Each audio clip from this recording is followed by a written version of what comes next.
রাজশাহীর বাগমারা উপজেলার ঐতিহ্যবাহী স্থাপনা হাজারদুয়ারি রাজবাড়ি, স্থানীয়ভাবে বীরকুৎসা রাজবাড়ি নামেও পরিচিত। এই প্রাচীন স্থাপনাটি শতাধিক বছর আগে নির্মিত হয়েছিল জমিদার পরিবারের বসবাস ও প্রশাসনিক কার্যক্রম পরিচালনার জন্য। একসময় এ প্রাসাদের শত শত দরজা, জানালা এবং নকশার আকারে একে হাজারদুয়ারি নামে ডাকা হতো।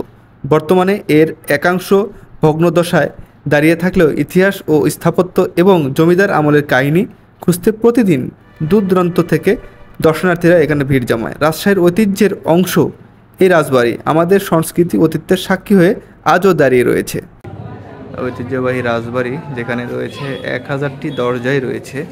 আপনাদেরকে যদি গুনে গুনে দেখানো যায়, এই যে দেখেন, এভাবে যদি গুনে দেখা যায় 1 2 3 4 এভাবে রয়েছে এই রাজবাড়ির হাজারদুয়ারি রাজবাড়ি।